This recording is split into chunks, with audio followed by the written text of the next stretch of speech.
I remember the day my little sister was born.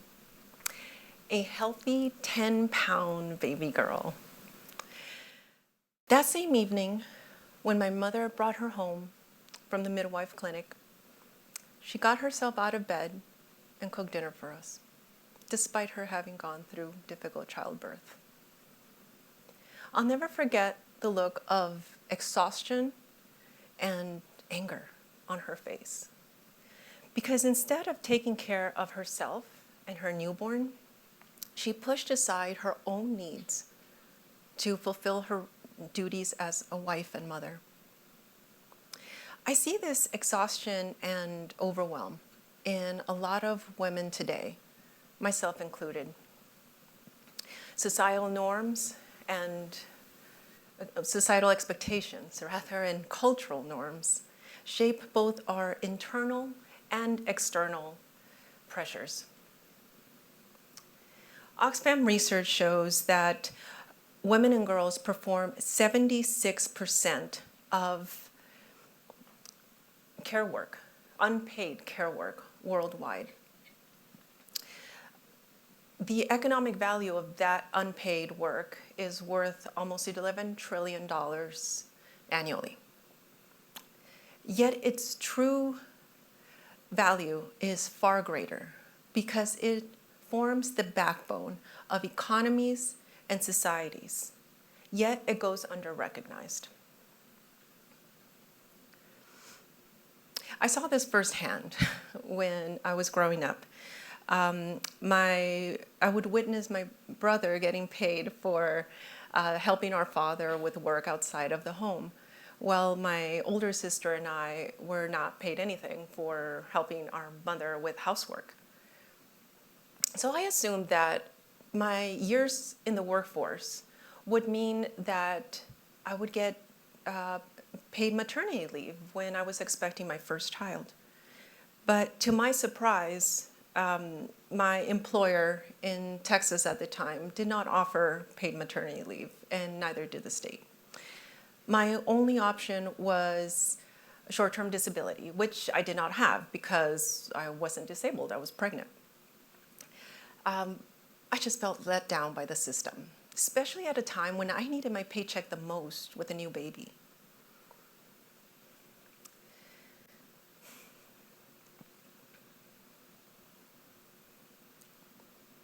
Just days after coming home from the hospital, I had the urge to start documenting a 24-hour account of all my domestic labor as a new mother. I posted the tallies up on social media and found that the hours of my domestic work widely outperformed my paid position during my unpaid maternity leave. Shortly after coming home from shortly after, like a year later, I noticed I was still losing my hair. And I made this sculptural piece that is symbolic of what women give up when we become mothers. Because it's not just our hair, it's sometimes our sense of purpose and identity, getting lost in the 24/7 work of keeping our tiny humans alive. Physically and mentally, it can take a woman up to 2 years or more to fully recover from the chronic sleep deprivation, the nutrient deficiencies, and the hormonal changes after having a baby. Motherhood brings immense joy, but also profound sacrifice, often than we acknowledge. This artwork is a colonial style blouse crafted from the dryer lint that I collected during my short time as a stay-at-home parent. Its resemblance to a classic maid's uniform points to the themes of servitude and the undervaluation of domestic work, unpaid domestic work, which is often not talked about and just kept behind closed doors, much like dirty laundry. This installation features dinnerware coated also in dryer lint, representing the guilt that is often associated to the social pressure of being seen as a good wife and mother.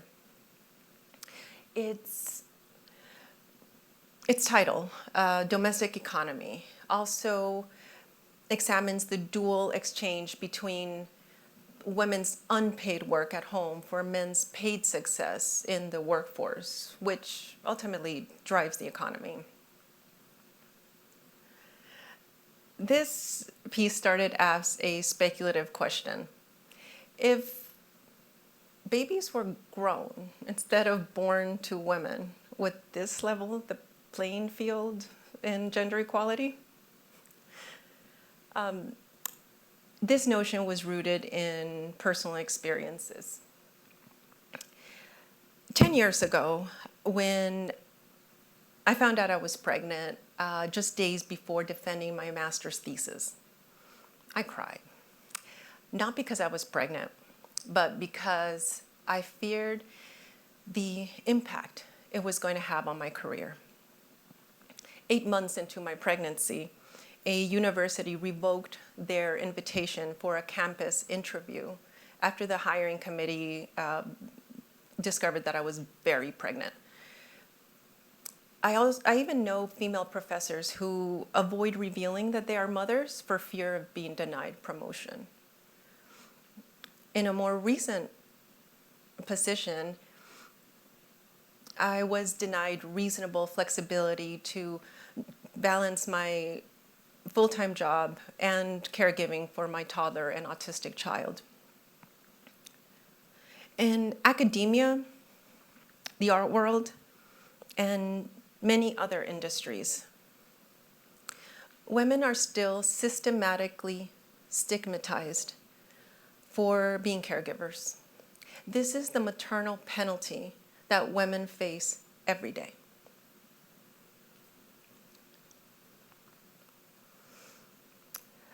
After the birth of my second child, I experienced severe burnout because I realized that I wasn't just parenting, I was also project managing my household and my family while juggling a demanding full-time job outside of the home. So I documented for a month every aspect of my physical, mental, and emotional labor. And then I translated the words into binary code to create a visual representation of the often invisible work that women do at home. This is just for maybe about 2 days. The full document is quite extensive. In this piece, this is a still from a video where I positioned the binary code as if I am regurgitating this repetitive and overwhelming concept of invisible domestic labor. Because it's not just the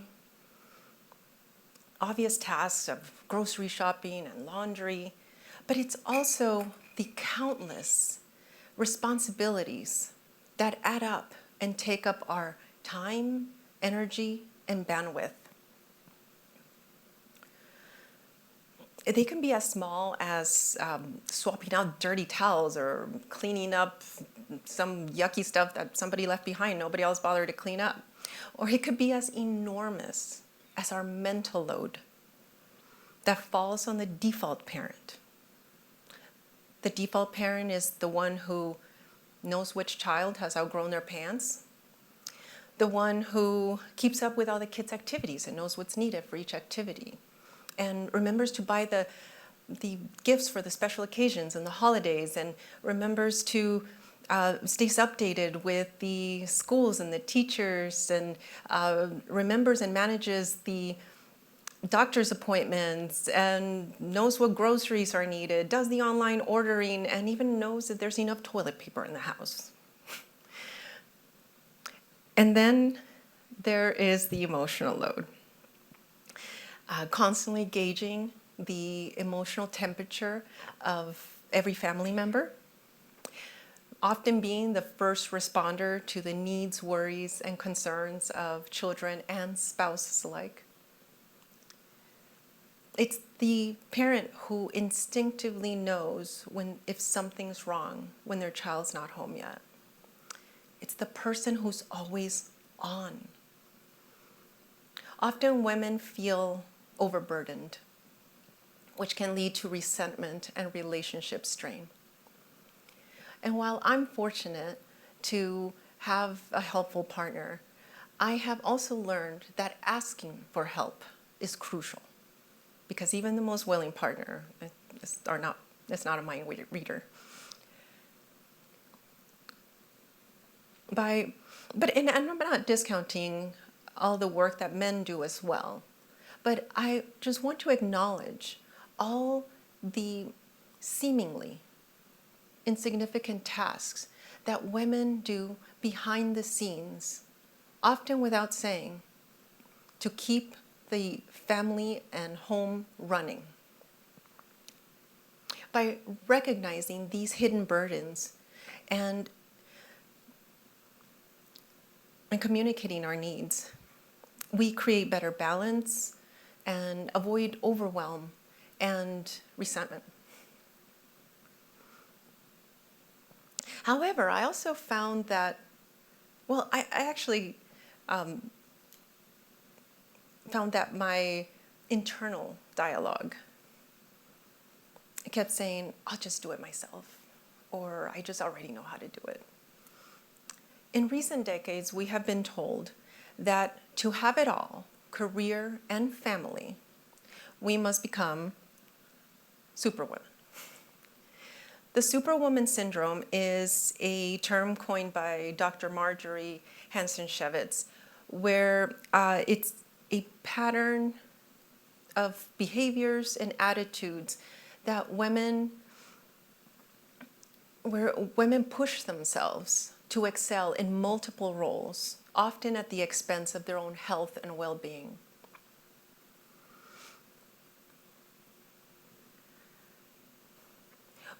As young ladies, we are told that our periods are not an excuse for anything, not even, no matter how painful they are. Because the strong woman is expected to soldier on no matter what, to compete in a man's world. This notion has dually oppressed women by balancing traditional roles at home with the pursuit of career success without sacrificing one for the other. However, as Professor Catherine Rottenberg has said, it is time that we shift from the superwoman ideal to the balanced woman ideal.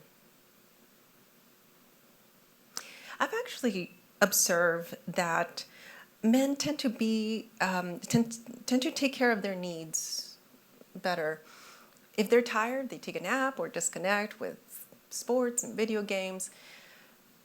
While most women seem to push their energy's limits to keep the domestic wheel running, driven by the fear that if they don't, everything will fall apart.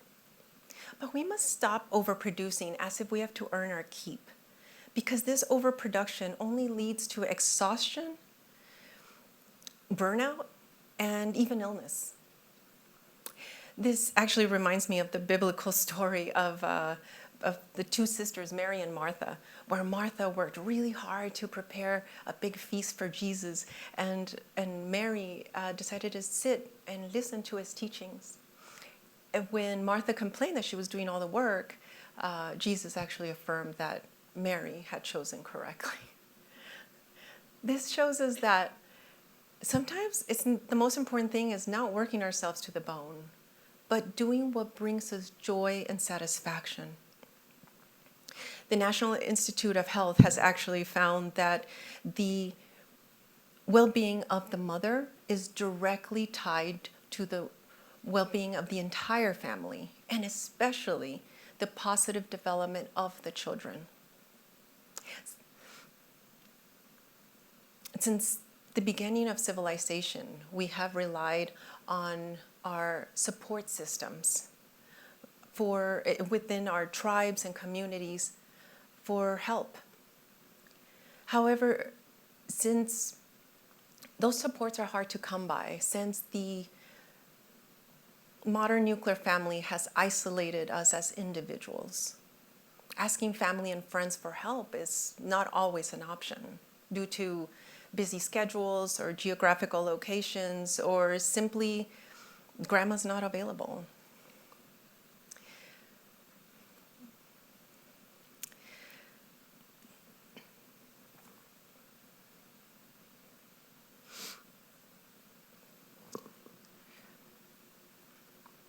It's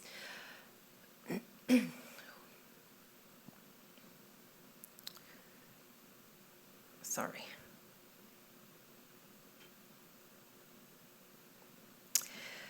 And I asked myself why. Why is this happening, right? And it just comes right back to my upbringing and where I see this also culturally too. As a child, I remember in my big Mexican family gatherings, witnessing the women in the family serve everyone else. They would first serve the men, then the children. Then once everybody had eaten, then they would sit down to eat in the kitchen where they lovingly prepared these meals. When I asked them why they did that, I was told not to question tradition, which of course that answer never satisfied me, because this dynamic might have made sense in the past when men worked mostly in hunting or farming and women took care of the indoor work of child rearing, cooking and cleaning. But that's not reality for most people today, where women work equally stressful jobs, both physically and mentally demanding positions. And in this economy, both partners often need to work to make ends meet. Yet at home, we still carry that outdated rhetoric from past generations. Women are often,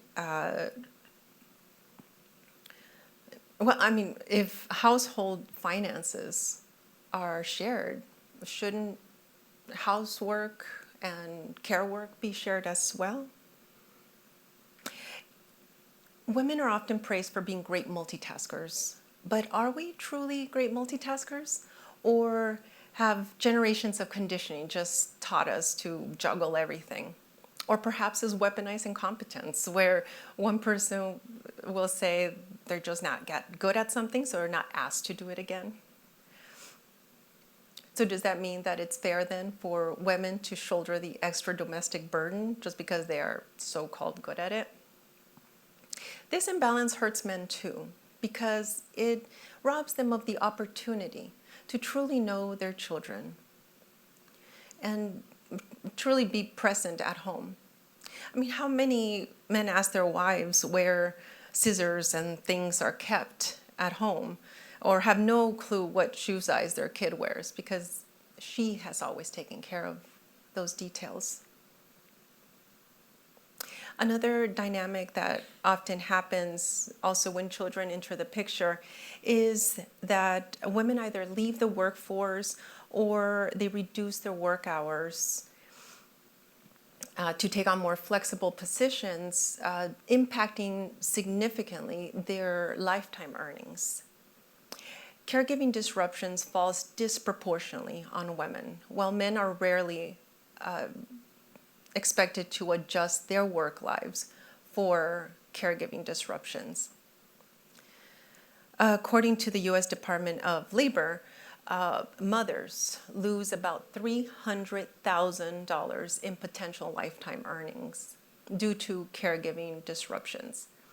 I recall even in a former position seeing thousands of dollars deducted from my paycheck when I went through my 5 days a year of sick leave in a matter of a few months to cover every time that my baby got sick. Despite being the most educated generation in history, women's participation in the workforce still remains low. And choosing to be a stay-at-home parent is perfectly valid, but we must acknowledge that there are risks associated to that decision, such as if the partner passes away or the relationship ends, then it leaves a lot of women with the all too common harsh reality of having to start over as single mothers struggling to provide for their families. And starting over is not as easy as it sounds, because employers do not like to see large gaps in resumes due to taking years off the workforce to caregive for your children. This is yet another maternal penalty for being a primary caregiver. Caregiving is incredibly valuable work. So why isn't it compensated fairly? Money is not unfeminine. Financial independence gives women choices. My own mother might have left an abusive relationship sooner if she had had the means, and potentially even breaking a cycle of generational trauma. I also noticed that girls are often steered into caregiving careers, such as education and healthcare. And while meaningful, these jobs are traditionally lower paying than the male-dominated fields of, so for example, finance, tech, and business. These patterns reinforce the underrepresentation of women in higher paying positions and leadership roles.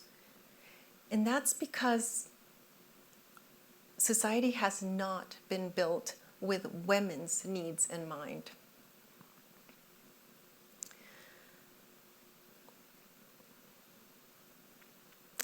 But I believe it's time for change, because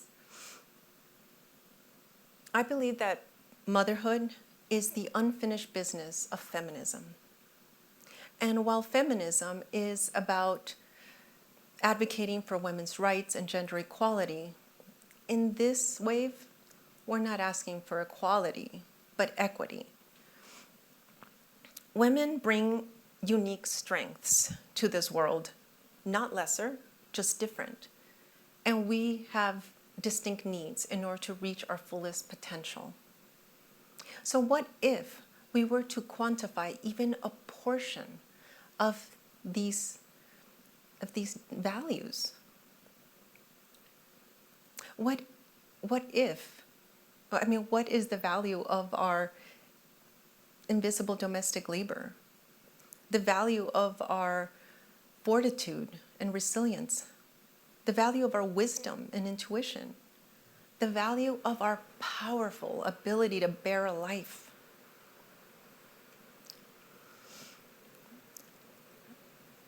Despite the systemic barriers that I have faced, motherhood remains the most rewarding experience of my life, because the love that I have for my 2 children is unlike anything else.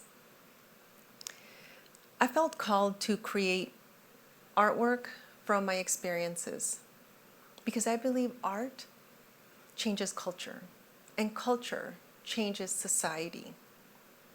So let's reimagine how much more we can achieve if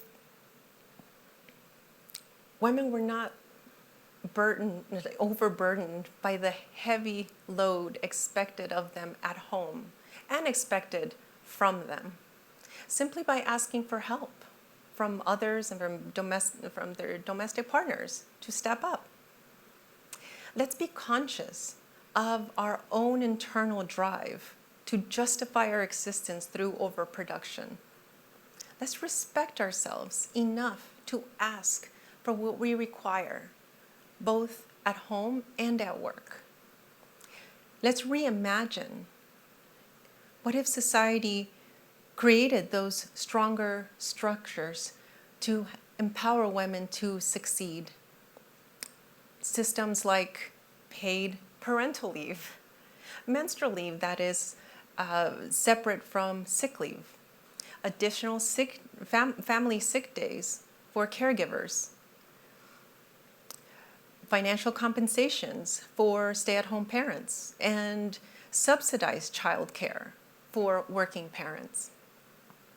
These are key investments in building a stronger, more just, and more prosperous society for all of us. Because as Michelle Obama has said, the measure of a society is how it treats its women and girls. Because when women rise, societies thrive. Thank you.